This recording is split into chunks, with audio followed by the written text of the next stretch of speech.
May 28, 2026, Huwebes.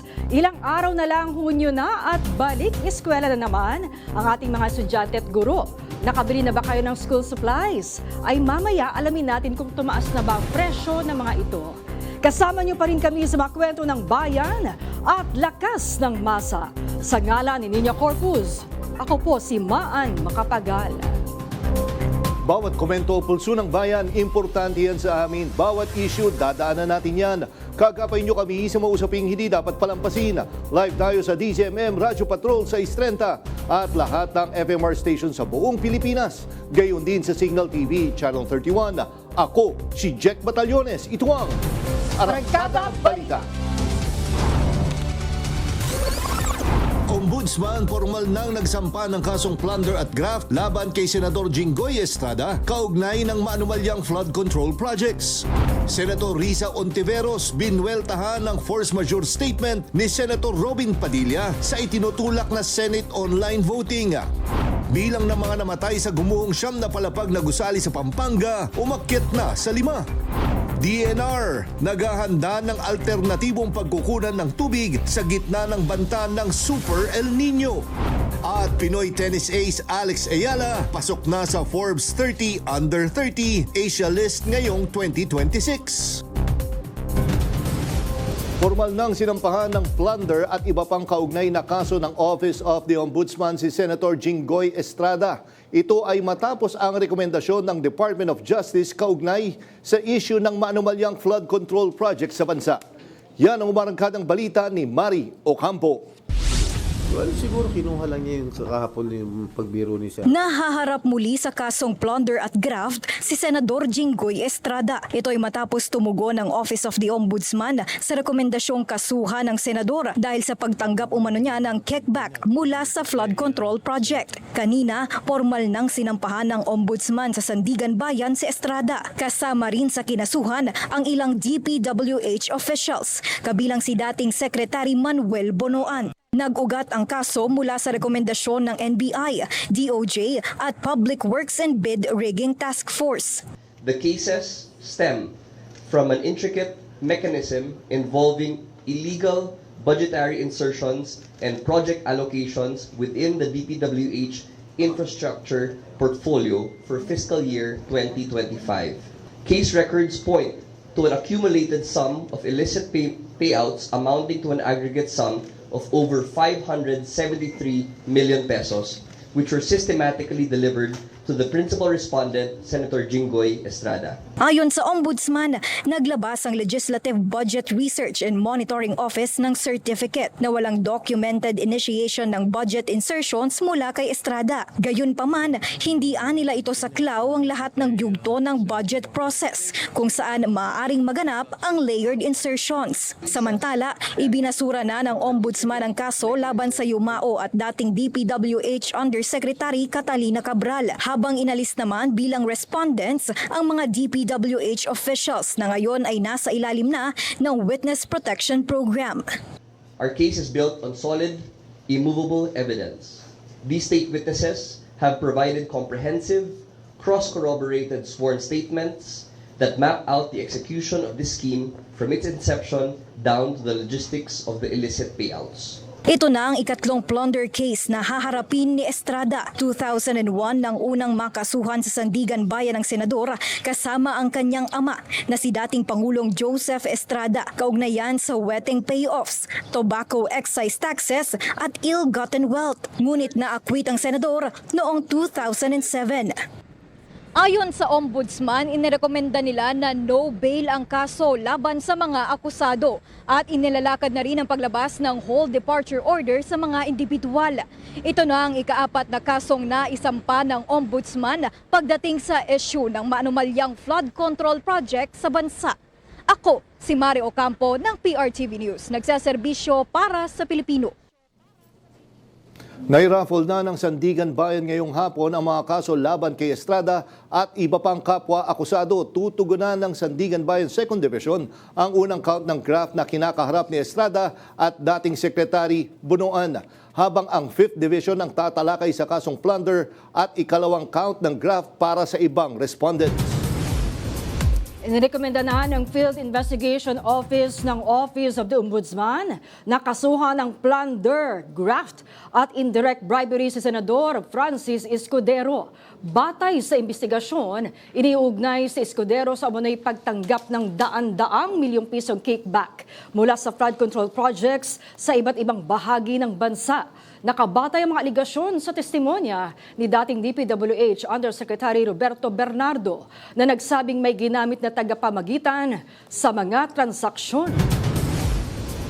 Pinagdedebatehan sa Senado ang pagsasagawa ng teleconference o online participation ng mga senador sa sesyon. Tanong ng Senate Majority kung nagawa ito noon kay dating Senador Laila de Lima, bakit hindi ito magawa ngayon para kay Senator Ronald De La Rosa? Yan ang umarangkadang balita ni Angela Babad. Senator Lapid, Senator Legarda. Noong COVID-19 pandemic, nauso ang online class at work from home setup.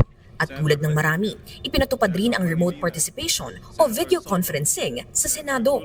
Pero nitong Martes, tinutulan ito ng minorya na naging sanhi pa ng walkout. Ayon sa Rule 14 Section 41B ng Rules of the Senate, maaari lamang mangyari ang video conferencing kung mayroong force majeure o national emergency.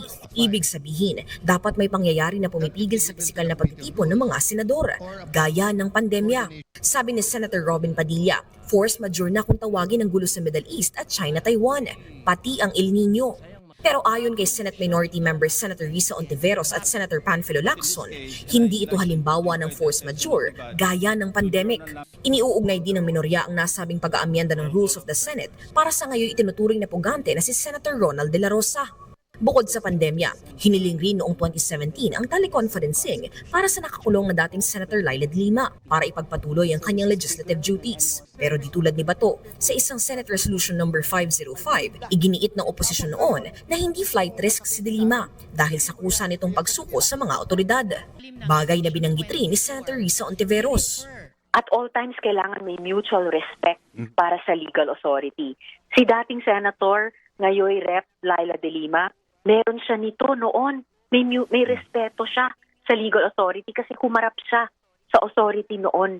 Unfortunately, yung kasama kong senador ngayon ay nagpapakita ng walang respeto sa legal authority. And alalahanin din po natin, panahon noon, panahon ng pandemic, na lahat po kami ay nagte-teleconferencing at consistent yun sa primary modality nung panahon na yon ng pandemic. Si then Senate President Tito Soto lang ang pumapasok pa rin araw-araw para personally buksan at i-adjourn yung session kahit kaming lahat ay naka-Zoom dahil sa pandemic. At yun din lang ang pwede naming hingiin noon at hiningi para kay then Senator Laila. Hindi rin naman pinagbigyan pero ibang-iba noon sa ngayon. Nagbigay naman ng pahayag si ngayon mamamayang Liberal Representative Laila de Lima at iginiit na bukod sa pagkakaiba ng pandemya noon at ngayon ay walang pinamadaling pag-aamyenda sa Senate rules. Ako si Angela Babad ng PRTV News, nagseserbisyo para sa Pilipino.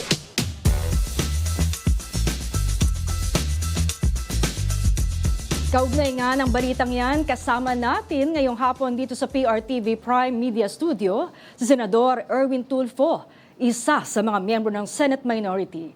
Magandang hapon, Senator Erwin. Welcome back. Good afternoon. And Jack, good afternoon. Thank you for inviting me in your program. Itong Lunes lang, tama ba, Lunes, partner, naging malaking balita nga itong walkout ng Senate Minority. Actually, it was Wednesday. Wednesday, yes. Kumbaga, nalagyan niyo ng preno yung sinasabing tangkang railroading, no, sa Senate rules. No, kumbaga sinasabi mo pa nga, parang may hocus-pocus dito, may mekos-mekos dito. 'Di ba? Parang nais talagang i-push sa maikling panahon na 'yon yung kanilang amyenda. So, kumusta ngayon ang Senate Minority? Well, we're preparing na on Monday, we're anticipating na dadalhin nila ulit sa floor ito. So, another day, ika nga, and we have to fight for it. Talagang kailangan kontrahin. Kasi nga, obvious naman, nung Wednesday, medyo ginulantang kami, ginulat kami dahil wala doon sa agenda na pag-uusapan yun. Kaya pala sila nawala ng 1 hour and a half sa caucus, nag-caucus sila. Ayun pa lang, yun ang pinag-uusapan. So, nung binaba na, nagulat na lang kami na inabutan kami ng papel na ito pag-uusapan natin. So, total, ito na-brought up naman ni Senator Marcoleta na May 11. Pero magkaiba kasi yun May 11, nasabi nila, na-tackle na ito na May 11. Unfortunately, pag may mga ganon, dapat dadaan sa Committee on Rules. Wala pa naman kaming rules, di ba? It was declared vacant. Wala pang nag-head na Senate Majority Leader. Usually, Majority Leader nag-head ng Committee on Rules. Wala pa naman kaming ganon. So dapat, nung araw na yung Wednesday, pag-file, another filing na naman dapat yon. And dapat, according to our rules, sa 136, Section 136, kailangan pagdebatihan, bigyan mo ng isang araw na one working day. Pag final mo ko na rin ngayong, for example, Thursday, Friday po pwedeng pag-usapan. Hindi, gusto nila that same day din. And their contention is, na-file na to Wednesday, May 11. Paano mo maipafile ang May 11? Sabi nga ni Senator Risa and Senator Kiko. Wala pa tayong Committee on Rules. Masyadong minabadali na yata. So, doon nagkaroon ng debate. Sabing gano'n ni Senator, ni SP Cayetano, let's just divide the House na lang. Pagbotohan tayo. Kasi alam nila na kulang kami. Parang at that time, Wala si Senator Lito. si Senator Lito nagpaalam ng umaga, hindi maaga pa lang na may lakad siya, talagang very important sa Pampanga. So 10 lang kami, nakita nila. Tapos sila, nasa 11 or sa 12 yata, sa 11 sila. So, outnumbered kami. Kaya the only way to do that, tapos ayaw nila lang pakinggan. Then let's just divide the House. They keep on saying, the SP Cayetano, divide the House, di ba? Dahil pag nagbotohan nga naman, talo kami. So the only option was like, well, let's walk out, di ba? Pag nag-walk out tayo, wala silang quorum. Kasi kailangan mo ng 13. Pero yun nga, Senator, spontaneous ba yung nangyari sa walkout na yun? Kumbaga, nagkaroon ba kayo na usap? Teka, pag nangyari to, walang ganun, sir? Or napakiramdam nyo na noong time na yun? No. Sino ba yung unang tumayo at umalis? Nagsasa- Sunod-sunod na. Si Senator Mix dumating, galing pa siya sa office niya, inoobserba niya. Binibilang niya. May video doon na binibilang niya Binibilang niya kami. Na tingin niya, kita niya, teka mo, pag nawala pala kami dito, sila 11, kami 10. Pag lumalis kami, walang quorum. So, nag-usap-usap sila, si Senator Mix, Senator Soto, Senator Lacson, I think pati yata si Senator Pia. Nag-usap-usap sila doon. While I was still talking, while I was questioning na, why are you in a hurry? Bakit minamadali ninyo ito? Kailangan nating pag-usapan muna, etc. Bigla sabi ni Mix, let's go, let's stand up, alis na tayo. So, sumunod na rin ako dahil nakita ko na rin na wala kulang nga kami sa bilang. Senator, ganito, minsan nalilito rin ako, partner. Pag nanonood ako, minsan si Senator Legarda, yun na doon sa pwesto ng Senate President. Pero ito, nasa floor, ay si SP Cayetano. Paano ba yung process pa sa ganun, sir? Pwede yun Pag may mga privilege speech ang Senate President, gusto yung privilege speech, bababa siya. Hindi naman siya pwede. O may mga motion siya, bababa siya. Okay? Kagaya noon, so si Senator Legarda ang pro tempore. So siya yung pumalit, siya nasa taas. Habang itong si Senator Cayetano. Kasi mukhang na-anticipate niya na may resistance Kaya tinutulungan niya si Senator Marcoleta Kaya nandoon siya. Hindi nga umubra dahil nga talaga mukhang mali. Tsaka napansin ko nga, sir, talagang si SP Cayetano talaga yung laging kumakausap kay Marcoleta. Kung matatanda ko, I think that was Monday, yung parang magtatanong siya laban kay Risa, pero biglang kinausap siya ni Senator Marcoleta, biglang hindi na naituloy. Parang yun yung role ni Senator Cayetano. Yeah, kaya nga hindi niya pwedeng gawin yung habang siya nagpe-preside. You have to step down and palitan ka ng pro temp or kundi ng majority leader, siya muna doon. O pag nag-break, ganun, pwede bumaba ang Senate President to eat or do something. So, pwede yun. Alright, mabalik tayo dun sa walkout nga, no, Senator. Ang sinasabi kasi, baka daw palagi na itong maging senaryo, no? Or laging may deadlock na lang pagdating sa mga issue na pagdidesisyonan ng Senado.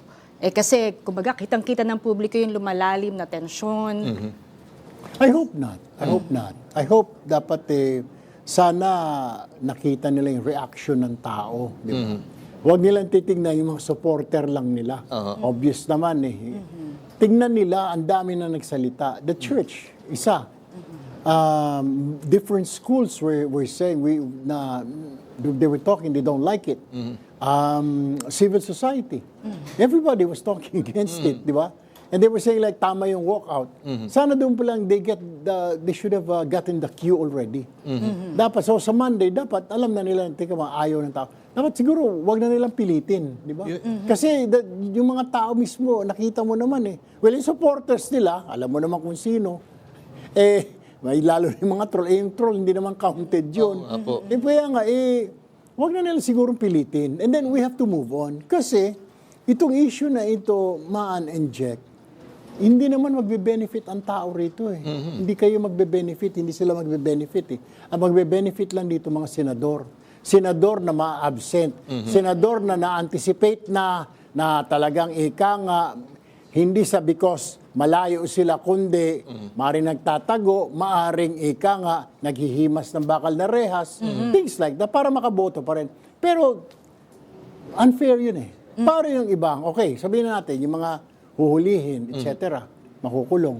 Alam naman natin na bawal sa BGMP, bawal sa NBP, ang teleconferencing, bawal ang gadget doon. Exactly, nag-cover ka ng gano'n, di ba? Bawal ang mga gadget, bawal. So, yung senador, pwede, special. Yung thousands of PDL sa BGMP at saka NBP, hindi sila pwede, wala silang access. Kasi may trabaho ako eh.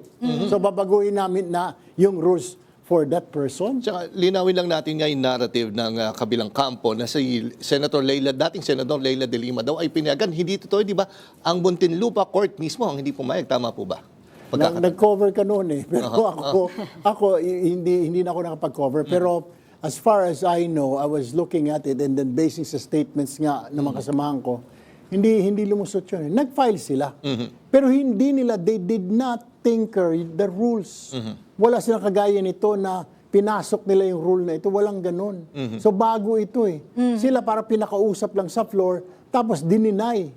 Na hindi po pwede. Nakakulong yan eh. So walang online voting, walang online session para sa kanya. Walang teleconferencing. So mali kung sino man yung nag-umpisa ng narrative na, bakit si Leila de Lima? Yeah. Kulang sa research siguro. Kaya nga, and sorry partner, kay Senator, no, marami din partner na humanga kay Senator. Nung pinagtanggol mo si Senator Risa doon sa komento ni Senator Marcoleta, yung sinabi walang legal background. No, that's yun. Sinasabi natin na bawal yun. I mean, it's called ad hominem nga sa Latin, di ba? You do not attack the person. Attack yung kanyang, if you want, gusto mo ng diskusyon, yung issues na nilaraise niya. Pero sasabihin mo, kulang ka sa legal background, kulang sa edukasyon, foul yun eh, di ba? So, walang karapatan na sabihin mo. At saka, besides, sa 24 na yun, I found out na 6 lang pala ang lawyers namin, 18 ang hindi. So, pati ako tinamaan doon. Sila Senator Ping, Senator Soto. Pati kaalyado ni Senator. Pati yung magkapitid na Bilyar. Sila Robin Padilla, Bongo. So, I have to stand up like, wait a minute, tika muna. At saka, hindi naman isa sa mga requirement to qualification to become a legislator na dapat lawyer ka. Mas maganda kung lawyer. Pero kung gano'n naman ang patakaran na medyo may problema. Yung binanggit mo na rin na yun ngang amyenda sa Senate rules ay paborable doon sa nagtatagong senador De La Rosa. At yung mga nakaambang mga arrest warrant, yung kakasuhan, nakikinita nyo na ba yung mangyayari sa quorum ng Senado? Kung sakaling more or less, 7 na senador ang mawawala sa Senado. Ayun, magiging problema ngayon kung 7. Siguro naman, hindi naman siguro sabay-sabay yung mga yun. Yung sinasabi lang nga ni Ombudsman, yung dalawa na very low-lying fruit na, ripe. So, yun lang siguro yung dalawa. Pero tapos yung isa pa na nagtatago ngayon, 3 sila. Diba? May quorum pa rin. All you need is 13. Sa impeachment trial, Senator Erwin, paano maapektuhan ito nung lumalalim na tensyon, no? Ng ating majority and minority sa Senado? Bahala po yung taong bayan doon. Kung yung senator judge, kung sufficient yung evidence naman, talagang naipresenta dyan, nailatag, tapos you vote against, may problema ka. Yari ka sa taong bayan. Pero kung kahit ako makita ko naman na malabnaw yung ebidensya, bakit mo i-convict din yung tao, di ba? I mean, for the sake of dahil kaaway siya sa politika, wag ganun, di ba? Kawawa din naman dahil binoto din siya ng mga tao. So, kung ako tatanungin yung mismo, I will just base my decision on the facts, on the documents, on the pieces of evidence presented before us. I will not rule because kung anong kulay siya, itong kulay ako, because majority, kung kakampi niya, majority, minority, that's unfair din. That's unfair. Tsaka, Senator, siguro, and partner, hindi rin siguro maganda tignan. Kunyari, papayagan natin ng teleconference si Senator Bato de la Rosa. Buti sana kung during sa conference, sabi mo, Senator, pwede ba namin malaman kung nasan kayo? Hindi naman siya definitely magsasabi. Tsaka it wouldn't look good para kayong nagkukonsinte ng isang... Nakita ko, may mga comments ang netizens. Sinasabi nila na, ba't na ipapasweldohan yan? Ito na naman tayo. Hindi sila pumapasok. Samantalang kami, kaya I had the idea 2 days ago pa na. Yung mga ordinary workers, factory worker, yung mga janitor, construction worker, mga professionals, doctors, nurses, etc. They have to go to work every day. Otherwise, no work, no pay sila, di ba? Tapos ikaw, senador ka, pinapasweldohan ka ng mga taong ito kayo. Sa civilian population, pinapasweldohan nyo kami sa gobyerno. Tapos, kayo, obligadong pumasok. Dahil pag hindi ka pumasok, definitely, wala kang arawan, wala kang sweldo, di ba? Tapos si senador, okay lang sa bahay, okay lang patago-tago, pasilip-silip, baka nasa resort pa siya ngayon, and then bubuksan niya lang internet, tuloy ang sweldo niya. O yung senador na nasa behind bars, tuloy pa rin. Kasi tuloy ang sweldo niya dahil nag-attend siya sa hearing. Para namang insulto naman yun, di ba? Like I said nga sa radio interview ko kanina na, we are employees of those people paying taxes. Kayo yun, nagbabayad ng sweldo namin. Kayo, then therefore, ang employers namin. Kayo ang mga boss namin. Kung si boss nagtatrabaho, ako na manggagawa, paupo-upo sa bahay.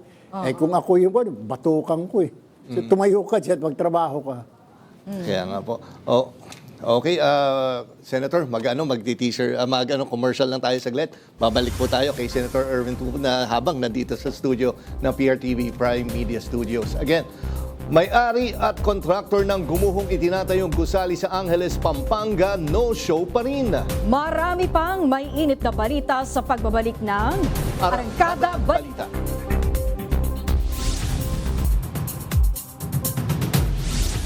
Yes, nagbabalik tayo dito sa Arangkada Balita at kasama pa rin natin si Senator Erwin Tulfo at patuloy nga natin ang ating panayam sa kanya dito. Senator Erwin, di ba, laging may sinasabi, every week na lang may nangyayari. Nung Monday, alam mo yung sinasabi, yung pagpapalabas ng video ni Senator Amy Marcos. Ano tingin nyo talaga, hindi dapat nakalusot man lang sa Senate floor yung ganong klaseng video? Kasi naman, ang sinisiraan niya na yung institution itself. I mean, how can you ruin your own house, di ba? Parang... susunugin mo yung bahay mo. I mean, I think that's not right. Parang it's a propaganda. Mabuti sana kung facts-based. Hindi eh. Parang it's just a propaganda. Parang kaya nga yung mga manunod, I don't know kung yung object noong pagpapalabas is para, it's a propaganda, para may mga maniwala kagad, di ba? Kasi marami sila mga viewers, yung mga followers nila. So maniniwala. Kaya nga sabi ko, nung tumayo ako, sabi ko, fake news yan eh. Sabi ko, we're spreading fake news. Senator, last week pa to. Malakas yung ugong, no? Nagpapalit na naman ng liderato. Oo. At may isa raw, magkakabilang bakod na. So, anong basa mo doon? Totoo ba to? Nako walang alam. Siguro yung mga senior members ng minority, sila yun dahil kilala nila yung mga sa kabila, sino mga pwedeng kausapin. Well, dasal namin na sana makuha namin ang majority ulit. Kasi nga talagang sabi nga ng mga tao parang basing doon sa mga statements ng iba't ibang mga schools, di ba? Organizations, civil rights, etc. Parang they're not happy. So, the only way to fix this, siguro, probably change of leadership, di ba? That's the only way. Oo. Kung mangyayari na may isang lumipat, ano yung mga magiging pagbabago? Mapapalitan ba ang Senate President? No. Sa rules kasi, it has to be like, there should be 13 or more na senators para mapalitan. For example, sa minority kami ngayon, so we need like 2 more to become 13 or more. para mapalitan ng Senate President. Otherwise, kung isa lang, yung mga committee leadership lang ang pupwedeng palitan. Pero still, problem pa nga yun eh. Ngayon talagang wala eh. Mukhang they won't budge eh. Any of them, I heard from our senior members na they won't budge eh, yung sa kabilang grupo. Pero yung sa group niyo, sir, are you standing your ground na kung mililipat, dapat walang kapalit na favor or ano? I mean, let's face it, karamihan doon sa maraming may kaso po doon. Ngayon, kung may gusto lumipat, dapat you'll stand your ground. Dapat walang kompromiso. Mahirap naman magsalita, Jack, ng ganon kasi hindi ako nagde-decide. Usually, magde-decide yan yung buong grupo. Meron kami mga parang Council of Elders, yung mga matagal na dyan. Sila Tito Sen, sila Senator Cayetano, Senator Pangilinan, and Risa Ontiveros, and Win Gatchalian, Migs. Sila yung mga even Senator Lapid. So, kailangan mo na, depende kung ano sasabihin nila.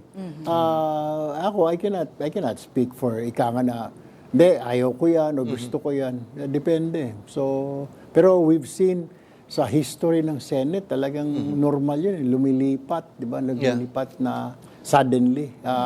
Pero titignan sana namin, sana kung lilipat man, yung may prinsipyo, di ba? Na may talagang prinsipyo na makikita rin naman ng taong bayan yan eh. Pag lumipat ito, teka muna, ba't lumipat ito? Baka may compromise. Exactly. So, I guess, kailangan interviewin siguro ng grupo namin. Ba't kalilipat? Pwede nyo bang tanggihan? That I don't know. Magwa 1 year pala ako, hindi ko alam. So, but definitely sa Monday lunchtime, meron kami focus ulit ang minority. And sir, isa sa mga natabunan actually sa mga mula sa iba-ibang issue, itong sinasabing stage ngayong putukan. Kamusta magkakaroon ba ng internal investigation doon? Para mapanagot kung sino yung Alam mo, sino Jack, kami, ano dyan? Patong-patong na yung issue. Yun nga, sir. I mean, tinabunan ng bawat ano eh. Well, may investigasyon ng DILG at saka ang PNP.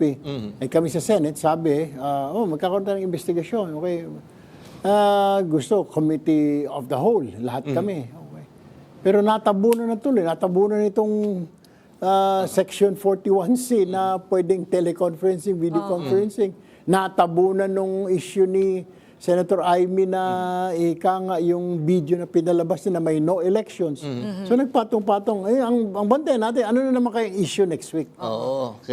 Pero yung isinailalim sa protective custody, si Senadora Bato de la Rosa, nung time na dumating siya doon, para pala bumoto no, sa leadership, kinagulat niyo ba yun na nagstay siya doon?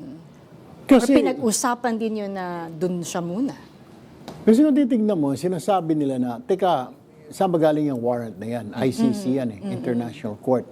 Di ba may sinasabi dati na may ruling na gagay kay PRRD, kay Duterte dati na dapat tinurn over muna sa local court. So, parang yung inaantay. So, nung lumabas na ay yung TRO dininay ng Senate, ng Supreme Court, then doon nakita na, pwede ka palang hulihin. Dahil hindi ka pwede magkubli dyan. Kaya yun ang reason na tumakas siya kasi very vulnerable na siya. Kung wala pa pala yun, baka nandoon pa rin siya? Papayagan nyo ba? I don't know sa Senate leadership. Iba na yun. Si Senator Cayetano na yun. Pero kung tatanungin mo, ako, point of view ko lang naman. And I was still a reporter nung sila Senadora de Limas sought refuge, di ba? Senator Trillanes. Pero, nag-surrender din naman sila kaagad. Di naman, they did not stay for long time. After a few days yata, Senadora de Lima pumayag na arestuhin, Senator Trillanes sumama na rin. Siguro ito na lang huling talong po, Senator. I'm sure aware kayo na meron ng mga campaign yun. Gumagamit ng mga videos na, yung mga luma yung videos, anong mensahe nyo sa kanila? Na I think, bukod sa siraan po kayo, ay gustong i-divide ang minority. Ano masasabi nyo na lang po, sir? Normal. Kaya sabi ko kanina, di ba? Sabi nga ng isang pare, ang troll is not counted. Hindi dapat bilangin ang troll because hindi naman nakakaboto ang troll. Ang kausapin mo yung tao. Ito yung troll, they're not. Para sa akin, tama naman yung sinabi nung isang pare na Catholic priest na you don't count the trolls because they don't have the count. They should not be counted, di ba? Because yung pinapalabas nila, siyempre yung mga noon pa yun, di ba? Na hindi pa ako politiko. Recycle. Exactly. I wasn't a politician yet, di ba? So, okay lang yun. At saka alam naman ng mga taong bayan, yung kung ano-ano mga lumabas, na kasama ko sa picture yung isang contractor. Actually, the story there, yung contractor na yon gusto tumakbo sa Pasig. Diba? Magme-mayor. Gusto mag-collab sa akin na magbibigay ng bigas daw. Tatayo lang ako doon. Sabi ko, mas masama yata yung itsura no, na para kang tanga. Tapos may pangalan nila na for mayor. Tapos tatayo-tayo ka doon. Hindi ako pumayag. Sabi ko, hindi na po pwede. Tapos picture na lang. Alam ko naman, bastusin ko na. Hindi kayo pwede mahirap mo. Alam mo, tatanungin mo bawat magpapapicture. Teka, may kaso ka ba? O may gagawin ka? Ngayon, hindi mo na pwede. Everybody has cellphone, di ba? Lahat So, pag Miss Man, pwede ba mag-selfie? Hindi, alam mo, may kaso ka bang kriminal? O may gagawin ka ba sa future na hindi maganda? Contractor ka ba? O baka ex-convict ka? O baka papunta ka na sa kulungan, ha? Nakaakbay-akbay ka pa sa akin. Hindi mo na pwedeng tanungin yun, So, alam naman ng tao na yun ngayon, na hindi mo na pwedeng gamitin sa korte yun, kasama sa litrato, may ginawang kalokohan, hindi na Di ba? Okay. Parang obsolete na yun. Sige po. Naku, maraming salamat po, Senator Erwin Tulfo, sa pagpapaunlak nyo. Alam ko, sobrang busy kayo at naisingit nyo kami sa schedule dito sa Arangkada Balita. Again, maraming salamat, Senator Erwin Tulfo. Thank you. At good luck po sa Monday. Buhay kayo. Thank you. Naghayag ng pangamba ang isa sa mga tagapagsalita ng House Prosecution Team sa impeachment trial kay Vice President Sara Duterte sa planong online voting ng senator judges. Ayon kay Lanao del Sur Representative Zia Alonto Adjong, malinaw ang posibilidad na magamit ito hindi lang sa regular proceedings kundi maging sa trial ng pangalawang Pangulo. Ayon sa 11-member team, nirerespeto nila ang Senate independence bilang co-equal body. Pero naninindigan sila na dapat ay may personal presence, personal accountability at full attention mula sa bawat senator judge. Naging mainit ang debate kamakailan nang itulak ng mayorya sa Senado ang panukala. Dahil dito, nag-walk out ang mga miyembro ng minorya at kinwestiyon kung bakit minamadaling baguhin bigla ang Senate rules. Nagpahayag ng pagtutol si House Committee on Higher and Technical Education Chair at Tingog Party List Representative Jude Asidre sa itinutulak na online voting para sa senator judges sa impeachment trial kay Vice President Sara Duterte. Para kay Asidre, dapat na physically present ang senator judges sa impeachment trial, lalo na sa botohan. Ito'y dahil kailangan umano ng buong atensyon sa proceeding.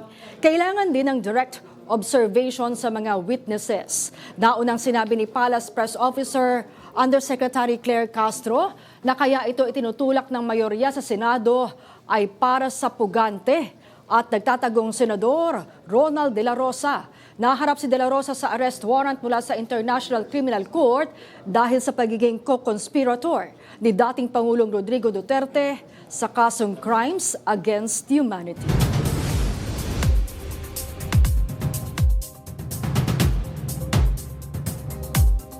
Nakatakdang simula ng paglilitis sa kasong Crimes Against Humanity ni dating Pangulong Rodrigo Duterte sa ICC sa katapusan ng Nobyembre. Ano-ano na nga bang ang dapat asahan dito? Alamin yan sa umarangkadang balita ni JM Peneda. As I understand the matter. Matapos ang unang status conference sa kasong Crimes Against Humanity ni dating Pangulong Rodrigo Duterte, napagdesisyonan ng International Criminal Court Trial Chamber 3 na sa November 30 magsisimula ang paglilitis kay Digong. As regards, first of all, to the decisions we've come to, the start of trial, we are prepared to accede to the prosecution's application of the 30th of November as the start of trial. Mabilisan na trial ang gusto ng Trial Chamber 3, kaya araw-araw ang gagawing paglilitis sa kaso. Pero nilinaw ni Judge Joanna Corner na dadaan muna si Duterte sa panibagong medical assessment para malaman ang kanyang kalusugan kung kaya ba nitong dumalo sa mga pagdinig. Posible daw kasing payagan si Digong ng isang araw kada linggo na hindi makadalo ng pisikal sa trial proper. The chamber would obviously like to sit subject to witness problems 5 days a week.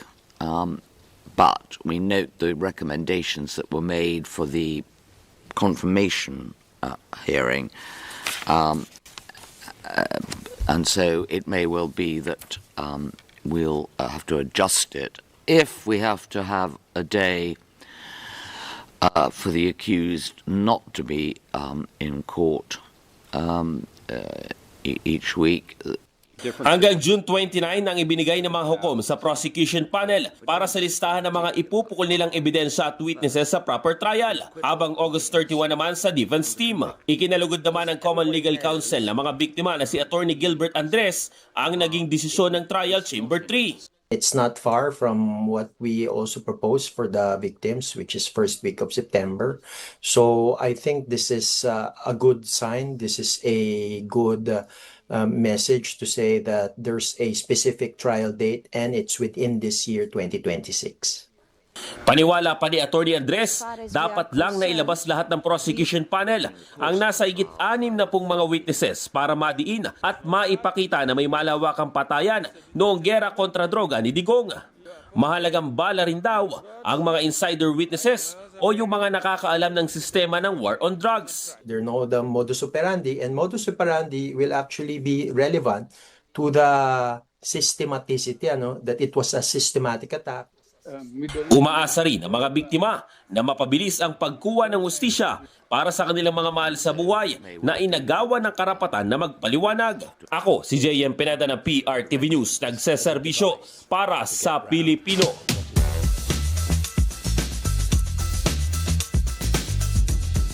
Kasing init ng panahon ng politika ngayon, pag-usapan natin yan kasama ang President ng Philippine Society for Public Administration, si Dean Ederson Tapia. Magandang gabi po, Dean Tapia. Welcome back sa Arangkada Balita. Hello, magandang gabi. Good evening to everyone. Yes, Dean, una-una, ano masasabi mo sa every week na lang, laging may ganap dyan sa Senado? Na-entertain ba kayo o naiinis? Well, undoubtedly, nakaka-entertain, no? Parang kulang na lang popcorn, ha? Sabi ko nga, daig pa Netflix. But at the same time, I think, beyond the entertainment, mayroong mas underlying na issue na dapat nating pagtuunan ng pansin. And it is, sa tingin ko, yung erosion ng trust and confidence ng taong bayan sa mga institusyon na mahalaga katulad ng Senado. So, while it's true that it may be entertaining to many of us, mas nakakalungkot siya in the long run, eh.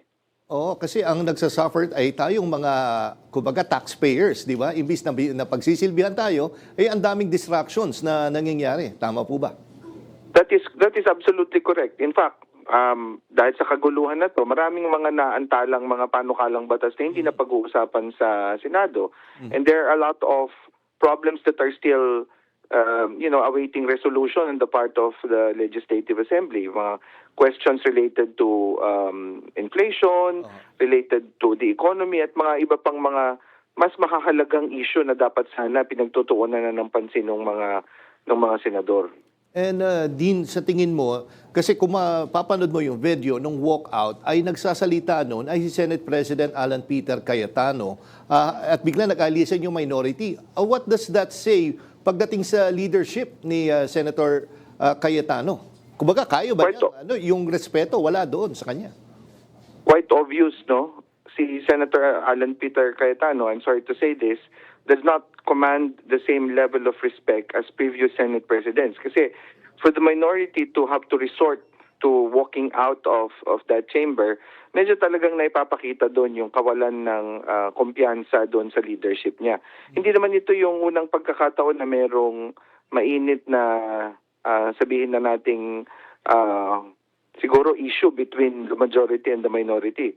Pero ngayon, dumadating siya dun sa punto na talagang hindi na natin ma-deny yung gravity, ika nga, nung kanilang mga differences, at mukhang hindi nagiging decisive leadership factor si SP Alan sa mga panahong ito. Kaya nga, yung minority thought that yun na lamang yung available na remedy para sa kanila para hindi ma-railroad yung sa tingin nilang issue na ginagawa ng majority. And yun nga makikita mo talaga din no? Dahil bukod sa nagpalabas sila ng propaganda, sinasabing propaganda video noong Monday, and lumabas pa sa isang video itong si Senate President Alan Peter Cayetano, na parang i-compare sa mga Pokemon cards yung nangyayaring gulo. I mean, parang talagang nade-devalue yung value ng Senate. Tama po ba? It's what I call yung overly performative kind of politics that we have now. Yung kultura ng social media in fact, is creeping into practices of many of our politicians, including the Senate. No? Kaya nga, bukod dyan sa Pokemon cards, Pokemon references na yan, na ginawa mismo ng ikatlong pinakamataas na opisyal ng bansa, nung nagkaroon ng barilan sa Senado, in fact, many of the majority senators went on Facebook Live para bang i-report kung, I mean, it violates logic to me. Kasi kung merong ganong klaseng, panganib na hinaharap kayo, the first instinct that is expected of you would be to secure your person, to secure the people who are under your care. Hindi yung mag-Facebook live ka at mag-agitate pa ng mga taong bayan na aarestuhin na daw sila. So it's nakakalungkot talaga kung akong tatanungin. Actually, yun nga din. Pag nanood ka or pag nag-analyze ka dapat sa security protocols, pag nagkaroon ng isang gulo na gano'n, dapat nga hindi sila magkakasama sa isang kwarto. Dahil nalalagay sila sa alanganin na sabay-sabay. Tama po. That is correct. Kasi if there is an active threat, syempre, dapat mo nang gawin is you go and secure yourself, go for safety, and definitely not go on Facebook Live. It's hindi siya, it violates logic for me. Sabi nung iba, kasi humihingi ng tulong. Hindi ganun yun eh. They were obviously appealing to a certain segment of our society to agitate certain sets of people. Kaya I'm very interested to find out kung ano yung magiging resulta ng investigasyon dun sa nangyari sa Senado nung gabing yun. And ito nga, yung, ano masasabi mo siguro sa kumbaga yung respeto, kumbaga magkakaroon tayo ng gauge 1 to 10, nasaan yung respeto ngayon ng taong bayan sa Senado? So napapanood nila ngayon? Well, binanggit ko din ito, kaya kakalungkot, no? Siguro kasi I'm very traditional in this sense na witness ko pa yung Senado na merong mga apelyidong Salonga, Pimentel, yung mga ganon, no?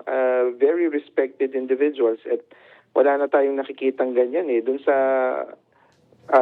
siguro kung bibigyan natin ng score between 1 to 10, mas malapit siya sa 0 eh. So lahat ng mga ginawang kontribusyon nung mga nabanggit kong mga pangalan, maliban pa kila Salonga, kila Jose W. Jokno at kung sino-sino pa, napakalaki nung kailangang bawiin nung current na Senado at yung mga future pang Senado para maibangon yung dangal na sa tingin ko nawala because of this series of events in the Senate. Huling tanong na lang po, isingit ko lang po ito. Tingin nyo isang change sa leadership, kahit paano maibabalik ba yung tiwala o respeto sa Senado o hindi po ito ganong kabilis na solusyon?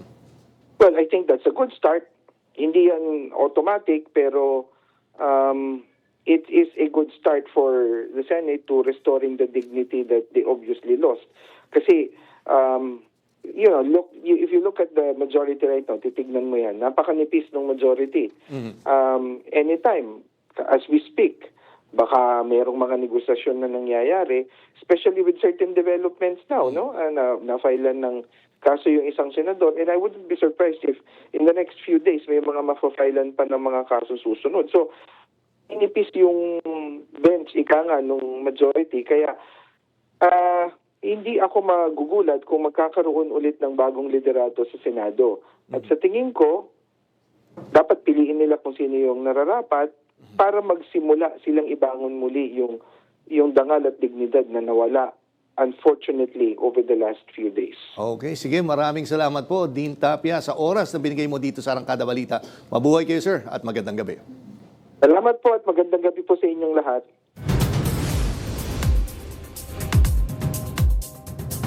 Umaaray ang ilang tindera sa Divisoria sa Maynila dahil sa nararanasang tumal pagdating sa bentahan ng school supplies ngayong papalapit na ang pasukan.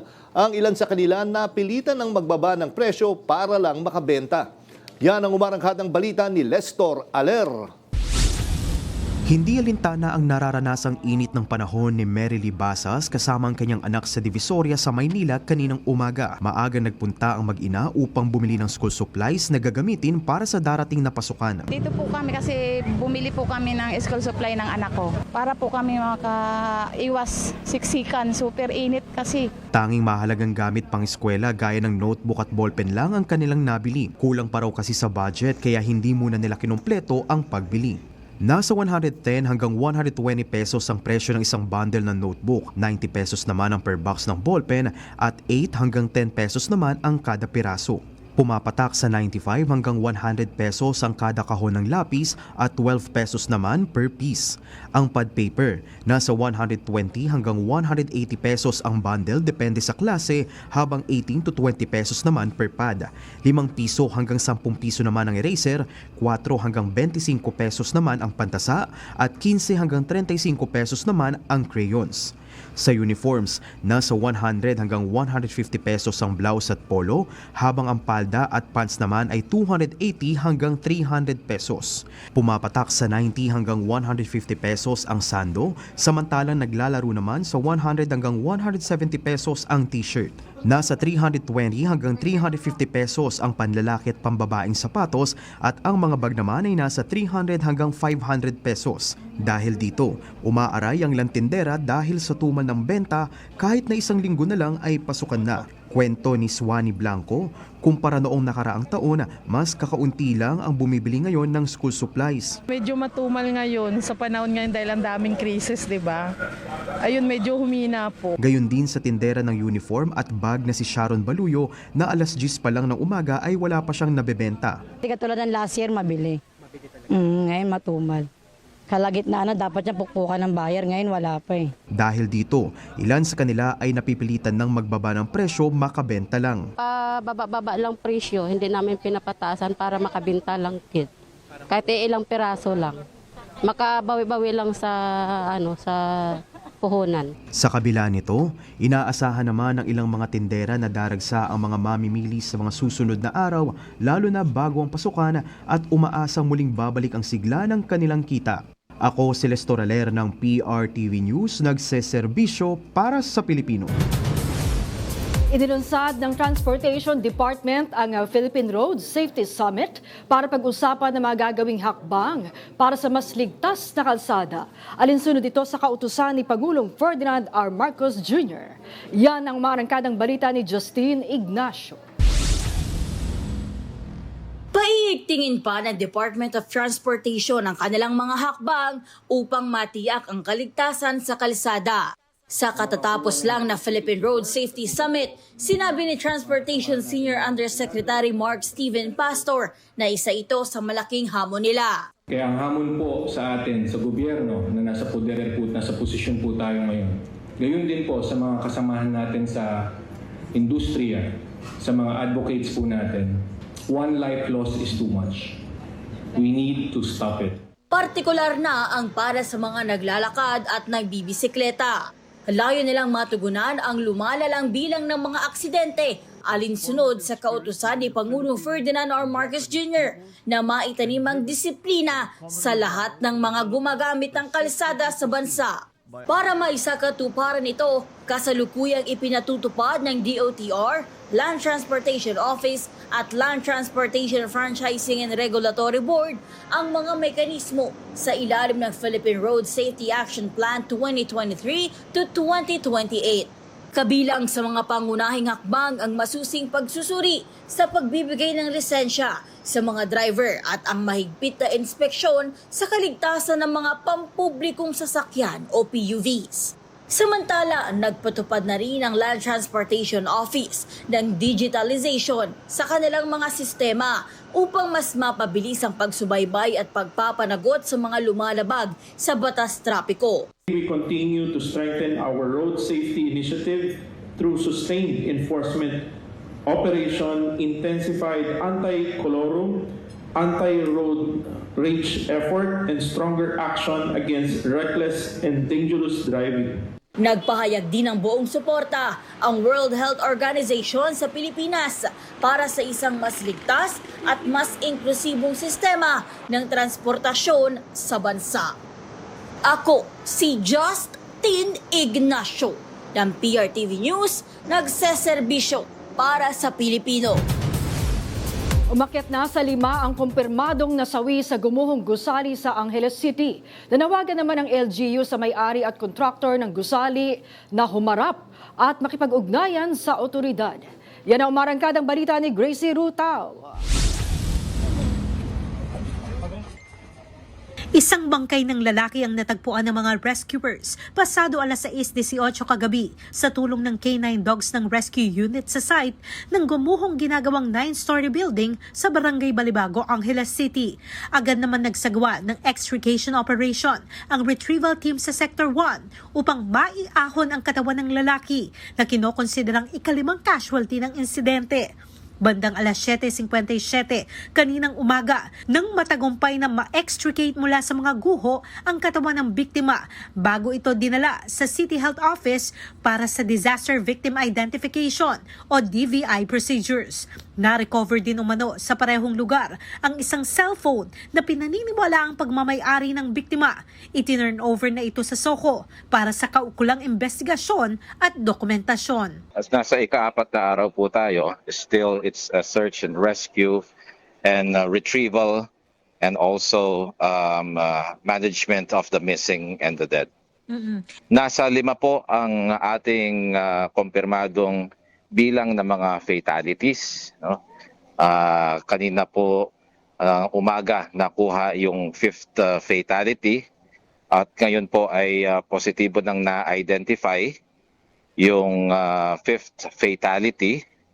Ang pangalan po is Christian Sabile, no?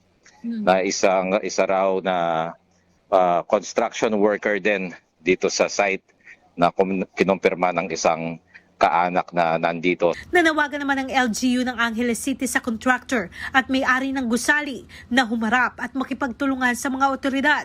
Giit ng LGU, kung may kapabayaan na naging sanhi ng trahedya, dapat managot ang mga responsable.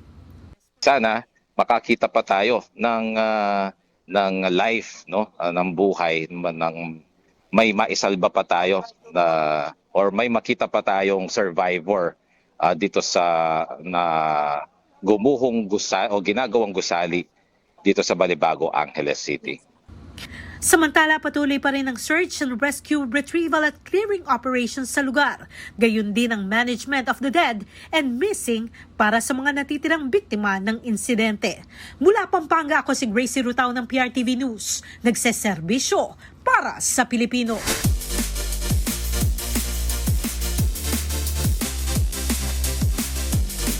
Tagumpay na napabilang sa listahan ng Forbes 30 Under 30 ngayong taon si Filipina tennis ace Alex Ayala sa ilalim ng kategoryang Entertainment and Sports.